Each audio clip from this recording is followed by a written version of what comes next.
Hi, so I wanted to do this video for Nadine, who was curious to know what my favorite fragrances were. So hopefully you're going to enjoy this. So I kind of started off being the kind of gal who just wore one fragrance and one fragrance alone for years and years and years and years, most of my life actually. And then about 6 or 7 years ago, one turned into about 7 or 8. I don't know how that happened, but I've sort of edited through. I don't really have a huge collection. Again, this is sort of later on in life that I started wanting to branch out a little bit more, and I did give away quite a few different fragrances. So I kept these because I'm really big on editing. You know, if I'm going to bring in something or buy something, something needs to go. I can't just have things build up and build up and build up. I find that it just kind of clogs me emotionally and spiritually in some way. It's so cathartic when you can release things and give them away, either to charities, shelters, friends, whatever. It becomes really, really addictive to do that. And so I always kind of complete that cycle. I will buy something and something has to go, so that at all times what I have in, whether it's a makeup, a skincare, fragrance in the collection, is just what I absolutely love, and there aren't any fillers. So let's get started, or I'm going to have to make like 3 billion videos. Okay, so the first one I was mentioning beforehand that I just got recently is this. Oh my gosh. It's Fresh's Fig and Apricot. Now I'm huge on an apricot kick right now. And it's specifically apricot as opposed to peach. They're very, very similar, but I just find with the peach there's just a hint of a different layer. Not the peach, the apricot. Because peach can really be processed in that sort of fake candy way, and as with all things, but I just find apricot just has a little extra something. So this has Turkish apricot, peach skin, lychee, fig leaf, and green tea, and a few other things, but I just couldn't write down all the ingredients for everything that I'm going to show you. So I've just kind of picked, you know, a handful of ingredients just to sort of give you the feel. And it's beautiful. It definitely is on the fruity side, but it isn't a sort of candy fruity. It has a little bit more complexity to that. There's a little bit more body, a little bit more depth to it. So that if you enjoy something fruity, this is a little bit more, I don't know, just a little more interesting, I guess. Yeah, so that's the first one. Love, love, love that. Really love that.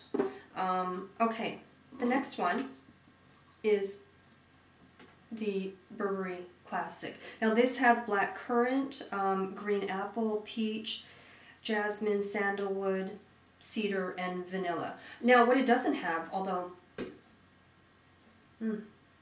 on me it can also have a little bit of caramel. It has a real vanilla-y, caramelly sort of feeling.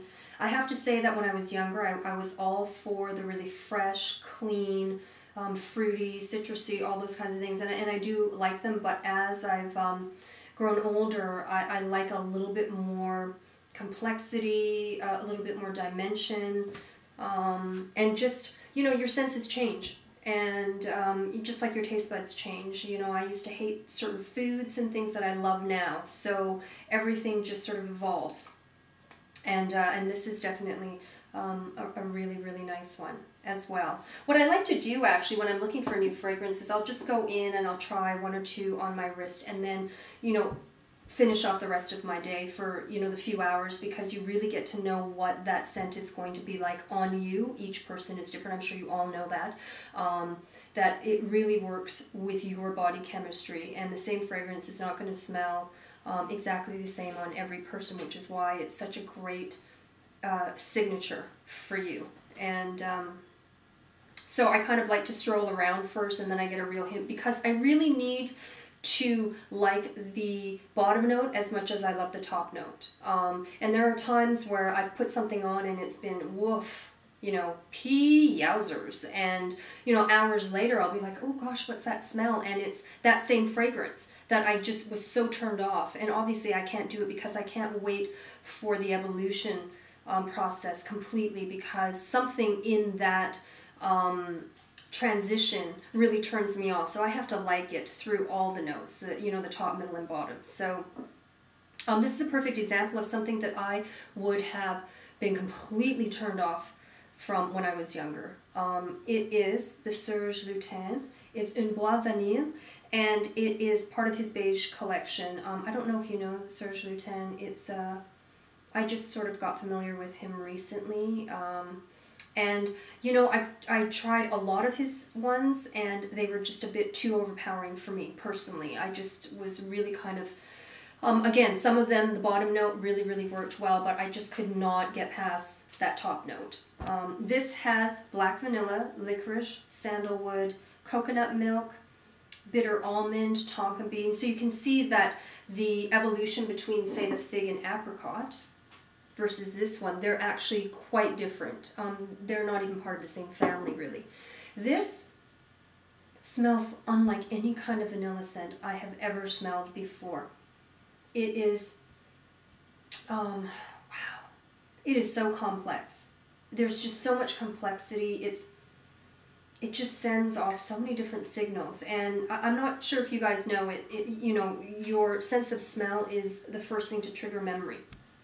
So it's a really, really, really powerful sense. And it just evokes so many different things. It's gorgeous. It's gorgeous. It's quite strong, which is good and bad depending on who you are. And it just gets better. You know, this bottom note, it just really gets better and better, and it just constantly evolves. It's sort of like wine. It just evolves from the first day you open it to the second to the third. It's constantly changing and moving. And, you know, they had, what movie was that? I think Sideways. She does an amazing monologue on what wine is, and I feel the same way about perfume, especially ones that have, you know, a lot of different layers to them. So this is really, really fantastic. Love that. Okay, so the next one is, okay, Bulgari or Bulgari by Bulgari or Bulgari. It's almost the same packaging as Bois Jasmine, and there's another one. It comes in this exact same bottle, but this one has no writing. It's just a straight Bulgari. I've had this for a really, really long time. And this has violet, orange blossom, and jasmine as a few of the notes.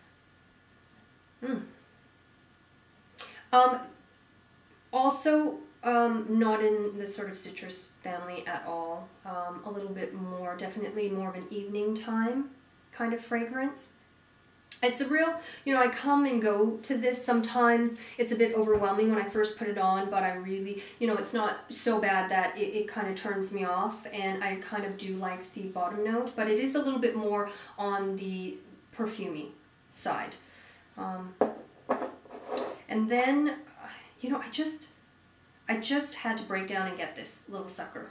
It's the Aquolina Pink Sugar. And I know that, you know, there's tons of teens and tweens out there that love this. And, you know, I so didn't want to like it because I was like, oh, I don't know if I want to really smell like that. But it's actually, I actually do quite like it. It's bergamot, Sicilian orange, raspberry, fig, caramel, cotton candy. I mean, what's there not to love?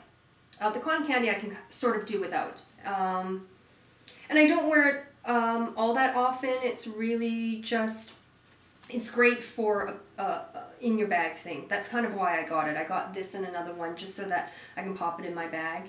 And but it's actually quite nice. Certainly not complex, but nice, pleasing to the nose. So okay, I just have two more, but they're definitely worth it. So hopefully you'll watch the next one. To be continued. Thanks.